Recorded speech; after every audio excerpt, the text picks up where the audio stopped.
আজকে আমাদের পীর ও মুর্শিদ রইসুল কুররা ওয়াল মুফাসসিরিন মুর্শিদে বরহক হযরত ফুলতলি সাহেব কিবলা রহমতুল্লাহি আলাইহি দুনিয়ার জমিনে নেই।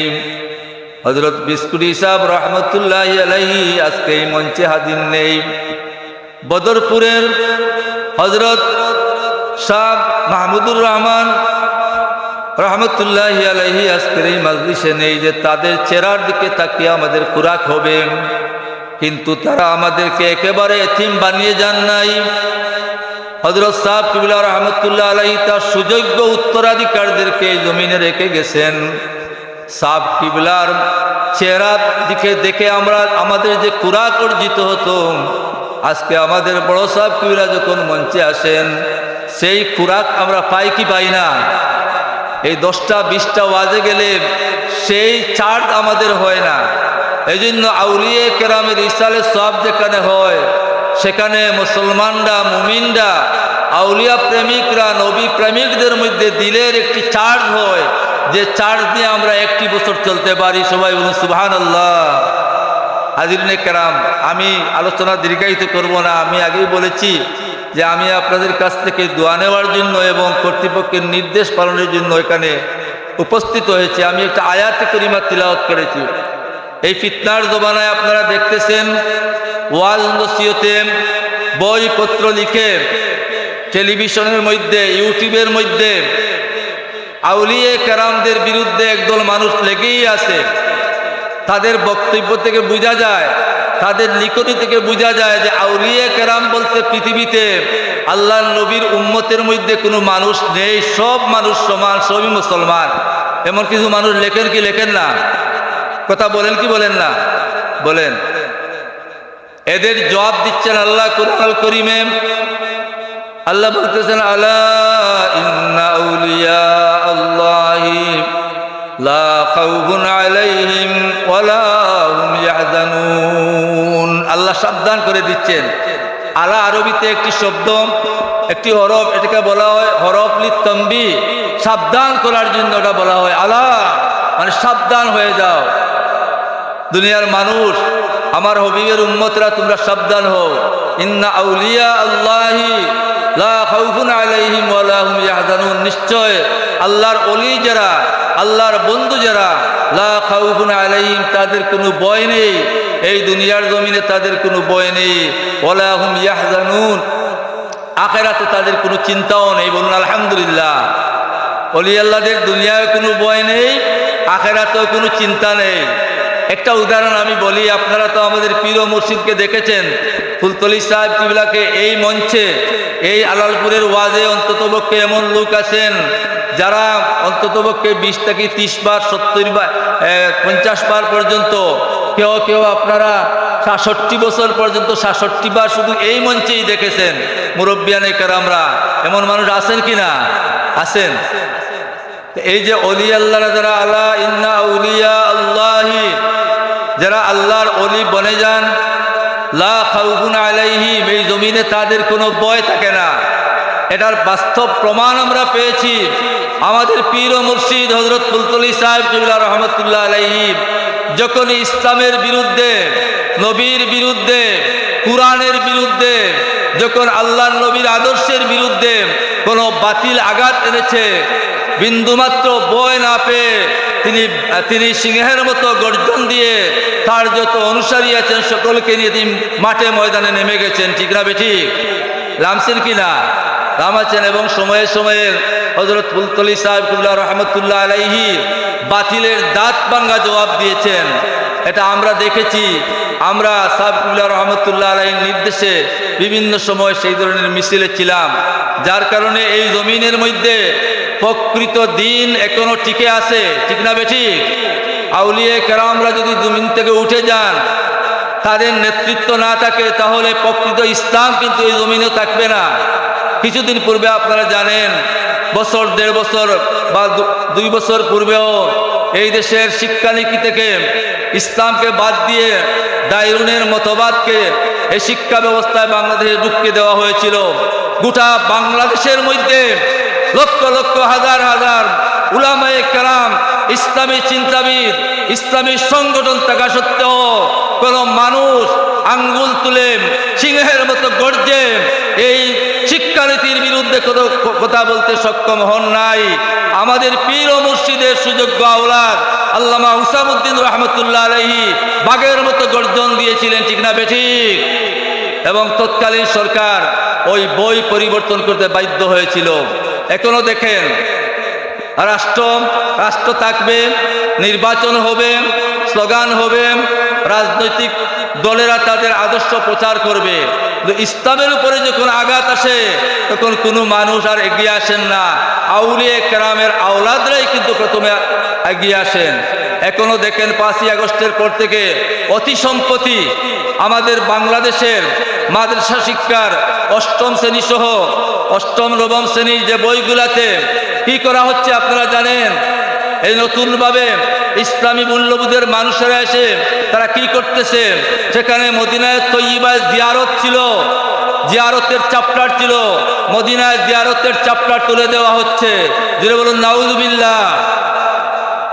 ইলমে তাসাউফ, ফিরাকি বিদ্যা, যেটি আমরা ইলমে মারিফত বলি, ফিরাকি বিদ্যা বলি, ইলমুল ইহসান, ইলমুল মারিফা, ইলমে তাজকিয়া, কুরআন শরীফে বিভিন্ন নাম এসেছে। ওই ইলমে তাজকিয়ার সুন্নি উলামায়ে কেরামদের কারণে হযরত ছোট সাহেব কিবলার মুদ্দাজিল্লাহুল আলীর সংগ্রামের পরে ওই মাদ্রাসা শিক্ষা বই সিলেবাসে এখানে মদিনা শরীফের জিয়ারতের ফজিলতের কথা বলা হয়েছিল। তারপরে আউলিয়া কেরামের মিশনের কথা বলা হয়েছিল। তাজকিয়ায়ে নফস, একজন মানুষের আত্মশুদ্ধির চ্যাপ্টার ছিল, পাঠ ছিল। অতি সম্প্রতি কাদের ইঙ্গিতে সেই মাদ্রাসা বই থেকে তাজকিয়ায়ে নফসের পাঠকে তুলিয়ে দেওয়া হয়েছে, মদিনা শরীফ জিয়ারতের পাঠকে তুলিয়ে দেওয়া হয়েছে।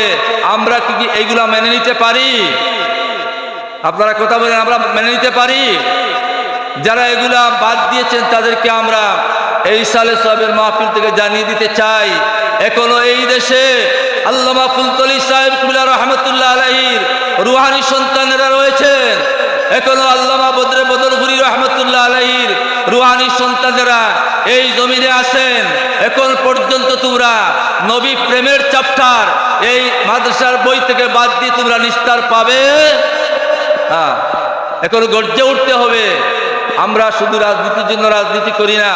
আমাদের ছোট সাহেব কিবলার ইসালে সাহেব বলেছেন, আঞ্জুমানে আল ইসলাম কোনো রাজনৈতিক দল নয়, দা বৃহৎ আহলে সুন্নতুল জামাতের আকীদার প্রচার প্রসারের জন্য, গোটা বিশ্বের মুসলমানদের প্রতিনিধিত্ব করার জন্য আহলে সুন্নতুল জামাতের একটি বড় দল হচ্ছে আঞ্জুমানে আল ইসলাম। কি আল ইসলাম করবেন? আল ইসলামের অর্থ কি? সংশোধন করা। কি সংশোধন করব আমরা? কি সংশোধন? আল ইসলামের মাধ্যমে কি সংশোধন হবে? আল ইসলামের মাধ্যমে দুটি জিনিসকে সংশোধন করতে হবে। এই দুটি জিনিস সংশোধন যদি আমরা না করতে পারি, আমাদের নামাজ, আমাদের রোজা, আমাদের হজ, আমাদের যাকাত, আমাদের তসবিহ, আমাদের জিকির আজকার, সমস্ত আমাদের কুরবানি কোনো কিছুই কাজে লাগবে না। এই দুইটা জিনিসকে আমাদের সংশোধন করতে হবে এবং এই আঞ্জুমানে আল ইসলাম এই দুটি কাজ করে যাচ্ছে। প্রথম কাজটি কি? প্রথম কাজটি হচ্ছে একজন মানুষ আখিরাতে নাজাত পেতে হলে তার আকীদা ঠিক করতে হবে। একজন মুমিনের যদি আকীদা নষ্ট হয়ে যায়, পচে যায়, গলে যায়, নষ্ট হয়ে যায়, তাহলে সে যত ভালো ইবাদত করুক না কেন আল্লাহর দরবারে তার ইবাদত কবুল হবে? কথাটা কি আমি বুঝাতে পারছি আপনাদেরকে? এই জন্য প্রথমেই হচ্ছে আঞ্জুমানে আল ইসলাম ফুলতলি সাহেব কিবলা রহমতুল্লাহ গঠন করেছেন। এই যে আল্লাহর হবিবের সরলপান উম্মতরা যারা বিভিন্ন বাতিলদের খপ্পরে পড়ে তারা তাদের আকীদা নষ্ট করে দিচ্ছে, আকীদা মানে ঈমান নষ্ট করে দিচ্ছে, সেই ঈমানকে, সেই আকীদাকে জাগায় রাখতে হবে। এর মধ্যে একটা দুটা উদাহরণ আমি বলি। আমরা আহলে সুন্নাতুল জামাতের আকীদা হচ্ছে সমস্ত নবী রাসূলরা মাসুম। এটা কি আপনারা বিশ্বাস করেন? সমস্ত নবী রাসূল মাসুম কি মাসুম নন? সমস্ত নবী রাসূলরা বেগুনাহ। এটা কারা কারা ঈমান রাখেন একটু হাত তুলে আমাকে দেখান তো দেখি। আমরা সকলেই এটা এই আকীদা পোষণ করি। কোন নবী রাসূল, শুধু আমাদের নবী নন, সমস্ত আম্বিয়া কেরামরা কবিরা এবং সগীরা গুনাহ থেকে পবিত্র।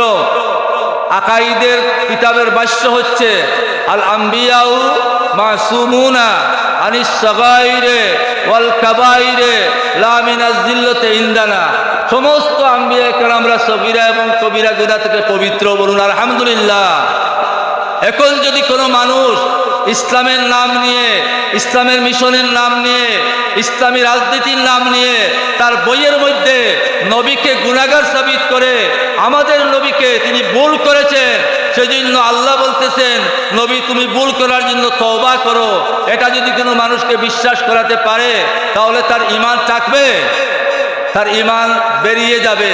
তখন তার নামাজ আর কাজে আসবে না, রোজাও কাজে আসবে না।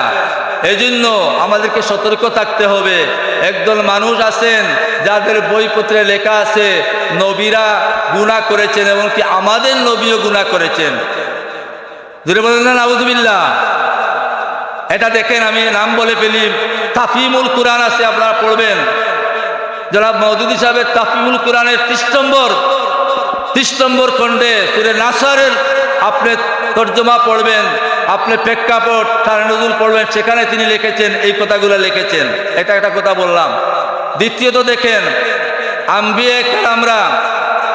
আম্বিয়া কেরামদের শরীর তাদের মৃত্যুর পরে কবরে রাখার পরে কবরের মাটি আম্বিয়া কেরামদের শরীরকে ভক্ষণ করা আল্লাহ মাটির জন্য নিষেধ করে দিয়েছেন, হারাম করে দিয়েছেন। এটা কি আপনারা বিশ্বাস রাখেন? এই আকীদা কি আমাদের আছে? আমাদের আছে। আমাদের সাহেব কুল্লা রহমতুল্লাহ আলাইহি আমাদেরকে সেই আকীদা শিক্ষা দিয়ে গেছেন যে সমস্ত নবী রসুলদেরকে কবরে রাখার পর নবী রসুলদের শরীর, তাদের বডিকে জমিন মাটি ভক্ষণ করা হারাম করে দিয়েছে। বিশেষ করে রাহমাতুল্লিল আলামিন তাজদারে কায়নাত মুহাম্মদুর রাসূলুল্লাহ সাল্লাল্লাহু আলাইহি সাল্লামের রওজায়ে আকদ্দাসের মধ্যে তিনি হায়াতুন নবী হিসাবে এখনো আছেন কিয়ামত পর্যন্ত। হায়াতুন নবী হিসাবে আমাদের নবী রওজা মুবারকে জিন্দা আছেন। আছেন কি আছেন না? এখন কিতাবে লিখবেন, দেখবেন আপনি, বিশেষ করে যারা লামাজবী ব্যক্তিবর্গ আছেন তারা তাদের কিতাবে লিখেছেন, আপনার কিতাব বই পড়ে দেখবেন যে নবী মুহাম্মদুর রাসূলুল্লাহ সাল্লাল্লাহু আলাইহি সাল্লাম অন্য 10 জনের মতো মরে মাটির সাথে মিশে গেছেন।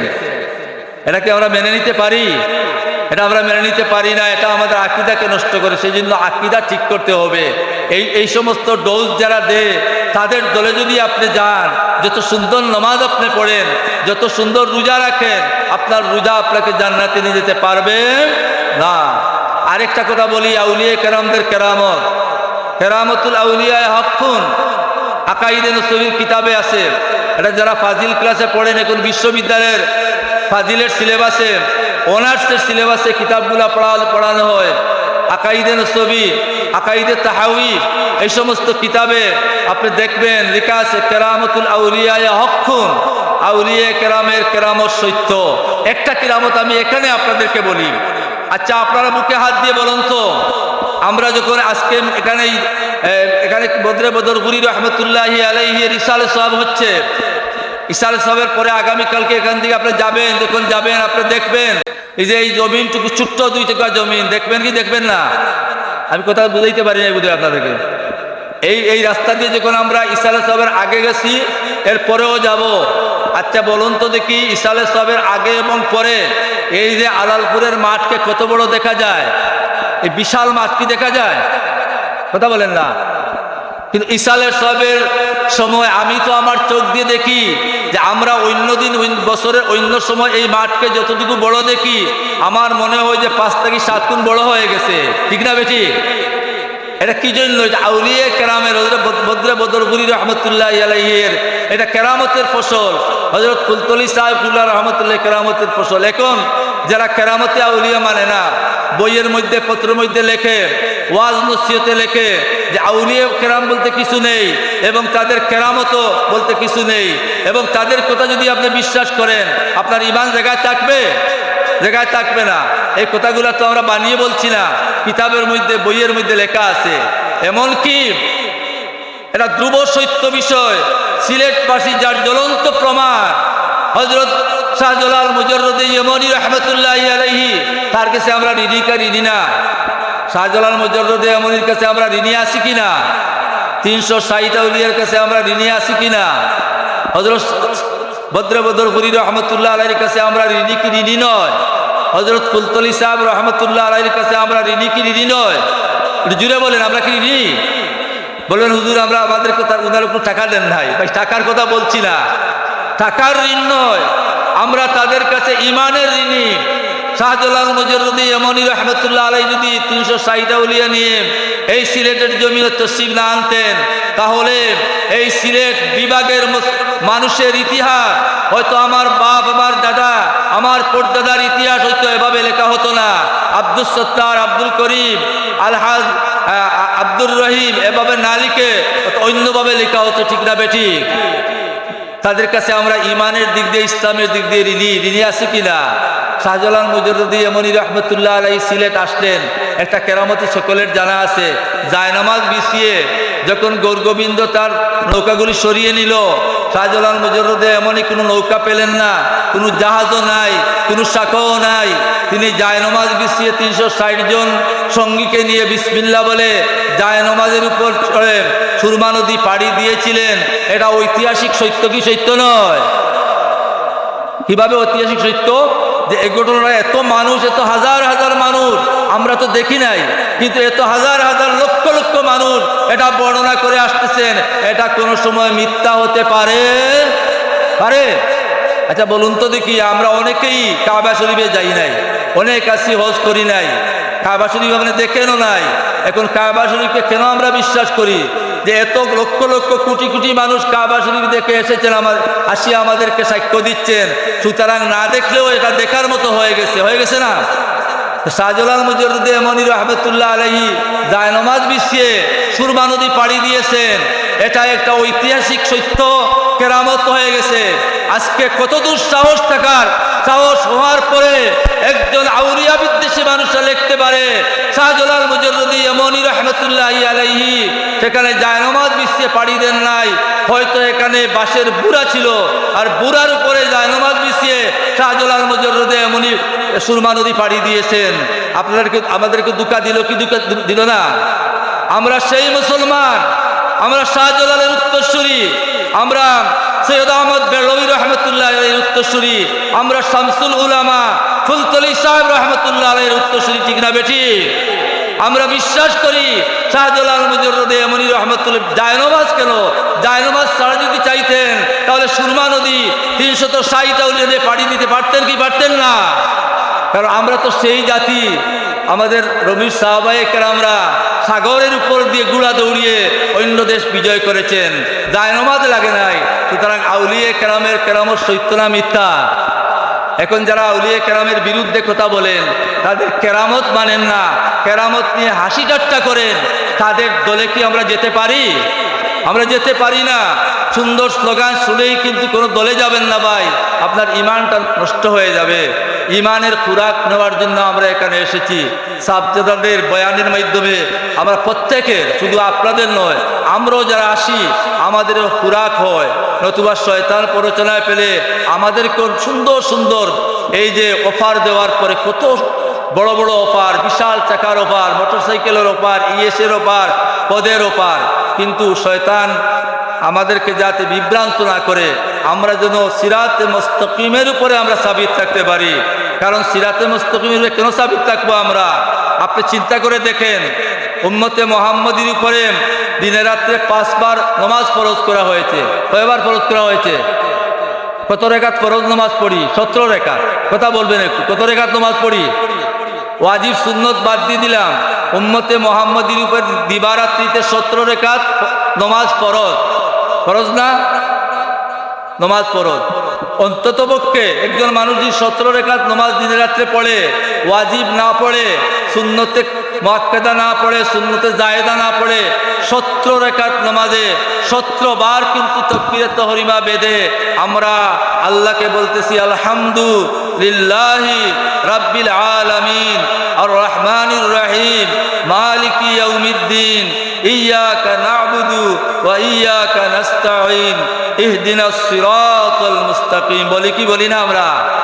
ইহদিনাস সিরাতাল মুস্তাকিম। সূরা ফাতিহার মধ্যে যে দোয়ায় দেখেন, দোয়ার একটা আদব আছে। এই সূরা ফাতিহা থেকে মুফাসসিরিনে কেরামরা, মুহাদ্দিসিনে কেরামরা, ইসলামের স্কলাররা দোয়ার আদব শিক্ষা লিখেছেন বইয়ের মধ্যে। দোয়ার আদব কি? প্রথম আদব হচ্ছে আল্লাহর শুকরিয়া আদায় করতে হবে। আল্লাহ বলেছেন আলহামদুলিল্লাহি রাব্বিল আলামিন।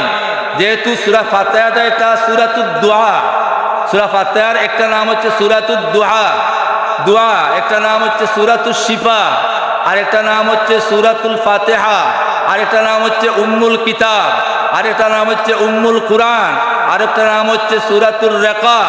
এইভাবে সূরাতুল ফাতিহার অনেকটা নাম আছে। এর মধ্যে একটা নাম হচ্ছে সূরাতুদ দুআ। কোনো দোয়া যদি আপনি দাদা দেন, সূরা ফাতিহা পড়ে আমিন বলে নেন, অত্যন্ত ভালো একটা দোয়া হয়ে যাবে। এই সূরার মধ্যে আল্লাহ দোয়া শিক্ষা দিয়েছেন আমাদেরকে।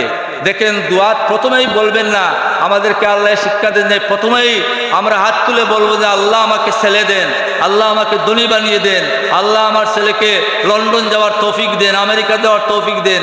এইভাবে দোয়া করতে হয় না, দোয়া করতে হয় সূরা ফাতিহা শিক্ষা দেওয়া হয়েছে। প্রথমে কি বলবেন? আল্লাহর প্রশংসা করতে হবে, আলহামদুলিল্লাহি রাব্বিল আলামিন আর রহমানির রহিম। আল্লাহর গুণকীর্তন করতে হবে, আল্লাহ রহমান, আল্লাহ রহিম। ইয়্যাকা না'বুদু ওয়া ইয়্যাকা নাস্তাঈন।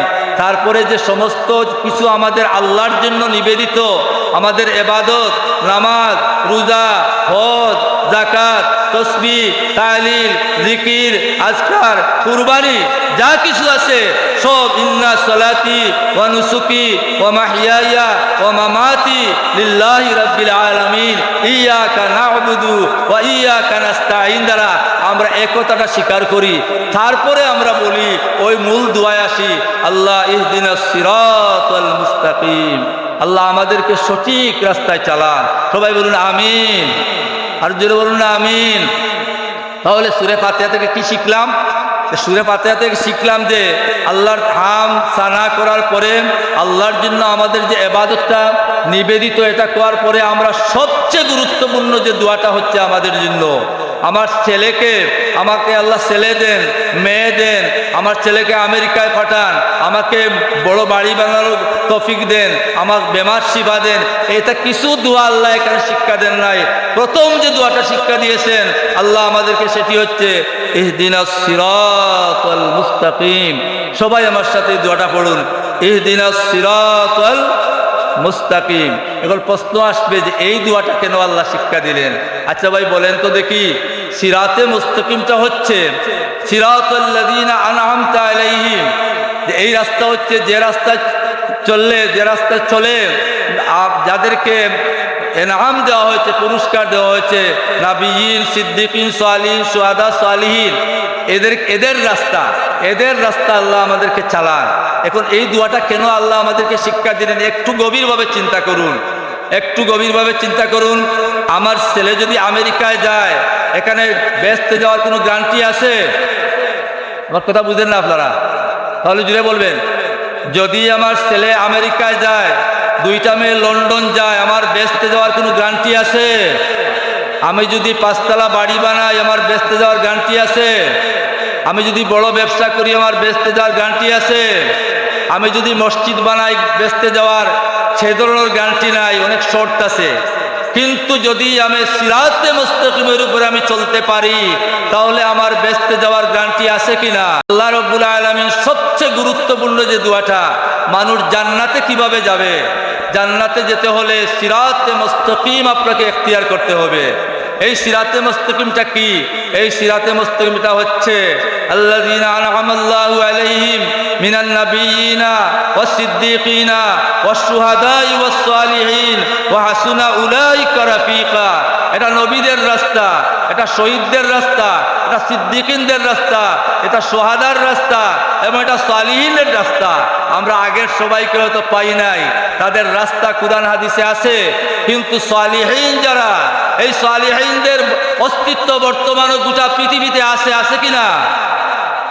জুড়ে বলুন, আছে? আপনারা কারা কারা বিশ্বাস করেন সালিহিন আছেন? একটু হাত তুলে দেখান তো দেখি। হযরত ফুলতলি সাহেব দুনিয়া থেকে চলে গেলেন, আল্লামা ইমাদউদ্দিন চৌধুরী বড় সাহেব কিবলা ফুলতলি পৃথিবীতে আছেন কিনা? এই জন্য হাজার হাজার আউলিয়া কেরামরা এই পৃথিবীতে আছেন, তারা এই পৃথিবী লিড করতেছেন না? এবং তাদের রাস্তা এখতিয়ার করার জন্য, তাদেরকে ফলো করার জন্য, তাদেরকে অনুসরণ করার জন্যই নমাজে আল্লাহ আমাদেরকে শিক্ষা দিয়েছেন, ইহদিনাস সিরাতাল মুস্তাকিম। ভাই, আপনি বেশি নামাজ পড়লেই যে জান্নাতে চলে যাবেন এমন কোনো কথা নেই, কারণ অনেক নামাজি মানুষ জাহান্নামে যাবে, এটা জানেন? কুরআনই তার সাক্ষী। ফাওয়াইলুল লিল মুসাল্লিন আল্লাযীনা হুম আন সালাতিহিম সাহুন আল্লাযীনা হুম ইউরাউনা ওয়া ইয়ামনাউনাল মাউন।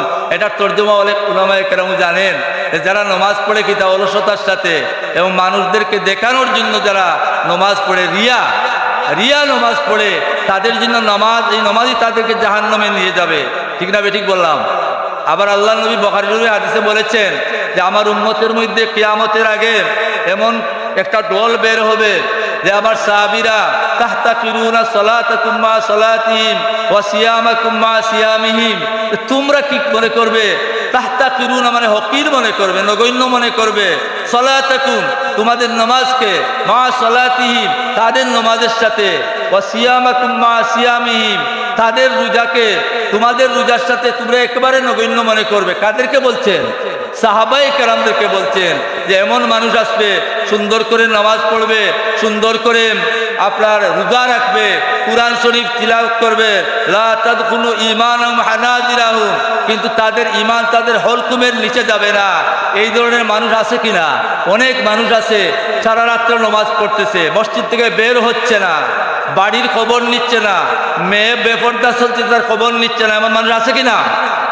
40 দিনের জন্য বাড়ি বেরিয়ে গেছেন, 40 দিনের জন্য বেরিয়ে যাবে, আমাদের কোনো আপত্তি নেই, কিন্তু 40 দিনের জন্য বাড়ানোর কারণে আপনার মা যে অসুস্থ হয়েছে, আপনি ডাক্তারে নিয়ে যাচ্ছেন না, আপনার মেয়ে বেপরদা স্কুলে যাচ্ছে, পর্দায় রাখতেছেন না, আপনার স্ত্রী কার সাথে কথা বলছে, এগুলার খবর নিয়ে আপনি 40 দিনের জন্য বাইরে যাবেন। ঠিক না বেটি?